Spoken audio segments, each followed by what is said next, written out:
নাই। আগে তো জানতাম কোচ কোথায় থেকে আসতো, সেটাই আমরা জানতাম না। তো এই প্রথম যে তারা নোটিশ করে গ্লোবালি বিভিন্ন জায়গা থেকে কোচ স্কাউটিং করে তারা এই দায়িত্ব দেওয়ার জন্য প্রস্তুত। রজারিও মিকায়েল পার্সোনালি সে বাংলাদেশ আসতে চাচ্ছে এবং বাংলাদেশের পরিবেশ, কালচার সবকিছু মিলিয়ে সে নতুন অ্যাড্রেনালিনা তার মধ্যে কাজ করতেছে এবং সে বাংলাদেশ নিয়ে স্টাডি করতেছে। এখন কথা হলো, হয় বাংলাদেশ 200 মিলিয়ন প্লাস একটা country, lakh lakh crazy fan, upcoming নতুন ফুটবল প্লেয়ার যাদের গ্লোবালি ফুটপ্রিন্ট আছে, কে না চাবে এরকম একটা দলের দায়িত্ব নিতে? সেটা ক্রিস কোলেমান হোক বা রজারিও মিকায়েল হোক, অবশ্যই তার পিছনে কেউ না কেউ কাজ করতেছে। বাংলাদেশ ফুটবল ফেডারেশন বাজেট বাড়াইছে, ধন্যবাদ। আর ওই বাজেটের মধ্যে রজারিও মিকায়েল আছে, এটা আমি আপনাদেরকে এনশিওর করলাম। এখন বাকিটা দেখা যাক ফেডারেশন কি ডিসিশন নেয়। বাট রজারিও মিকায়েলের সাথে আমার অনেকক্ষণ সময় কাটাইছি, প্রায় 3-3.5 ঘন্টা সময়ের মধ্যে অনেক গল্প হয়েছে। তার মধ্যে তার খুব ইম্পর্টেন্ট কিছু কথা, সেটা হলো গিয়ে সে নতুন কোনো টিমের দায়িত্ব নিতে চাচ্ছে চ্যালেঞ্জিং হিসেবে। কোচ মানেই চ্যালেঞ্জিং। তার দেখবেন তার ক্যারিয়ারে অনেক সাকসেস আছে, ম্যাক্সিমাম টিমকে সে ভাইস চ্যাম্পিয়ন বা চ্যাম্পিয়ন বানাইছে। অলিম্পিকে ইজিপ্টের মতো টিমকে সে কোয়ার্টার ফাইনালে নিছে। সো তার সুনাম গাওয়ার অনেক কিছু আছে। বাট সে বাংলাদেশকে মন থেকে চাচ্ছে বাংলাদেশকে সাপোর্ট করার জন্য।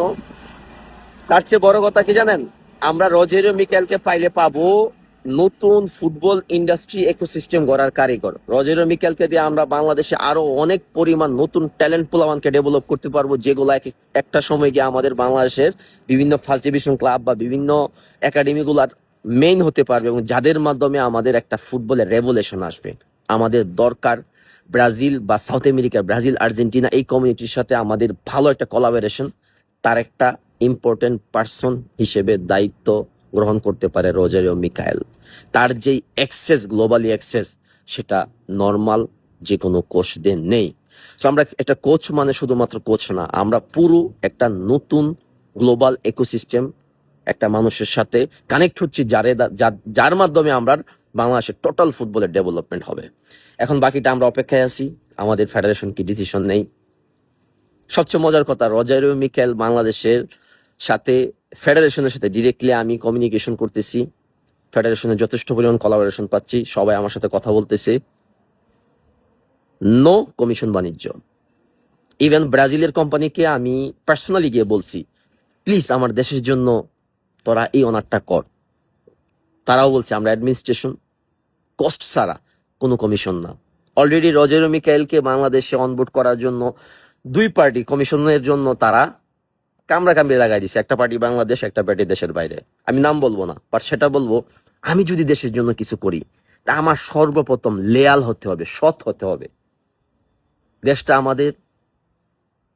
আমার মতো হাজারো মানুষ আছে দেশের ফুটবলের ডেভেলপের জন্য কাজ করতে চাই, তাদেরকে সুযোগ দেন। ফেডারেশনে যারা আছেন তাদেরকে স্যালিউট, আপনারা অনেক কিছু পরিবর্তন আনতেছেন, সবাই যার যার পক্ষে থেকে কাজ করতেছে। বাট আমাদের একজন টিচার দরকার, আমাদের একজন লিডার দরকার, যার হাত দিয়ে আমরা অনেক দূর পর্যন্ত যেতে পারবো। আমরা স্বপ্ন দেখি, আমি রবিন ব্যক্তিগতভাবে স্বপ্ন দেখি, বাংলাদেশ উইথিন 5 বছরের মধ্যে প্রপার স্পোর্টস ফুটবলে যদি একটা ইকোসিস্টেম ডেভেলপ করতে পারি, আমরা ওয়ার্ল্ড কাপ কোয়ালিফায়ার হব, আমরা এশিয়ার চ্যাম্পিয়ন খেলতে পারবো, এশিয়ার চ্যাম্পিয়ন হতে পারবো। আমার এখন বলতে পারবো, কনফিডেন্সলি বলতে পারবো, আমাদের যে ইউথ জেনারেশন ডেভেলপ হইতেছে সেটা বাংলাদেশের ভিতরে এবং দেশের বাইরে, এগুলো এক একটা বোম, অ্যাটম বোম এগুলা। সেগুলাকে আমাদের কাজে লাগানোর জন্য সর্বপ্রথম আমাদের সৎ হতে হবে, লেয়াল হতে হবে এবং ভিশন, পরিকল্পনা সঠিক থাকতে হবে। তার জন্য দরকার সবার কোলাবোরেশন, পজিটিভলি মাইন্ড পজিটিভ করতে হবে আমাদেরকে। সেটা ফেডারেশনের লোক হোক, জেনারেল পিপল হোক, ফুটবল লাভার হোক, মিডিয়া হোক, সবার একটাই উদ্দেশ্য থাকতে হবে যে আমাদের ওই স্বপ্ন পূরণের উদ্দেশ্য, যেদিন আমরা দেখবো বাংলাদেশকে বিশ্বকাপ মঞ্চের মধ্যে বাংলাদেশ খেলতেছে।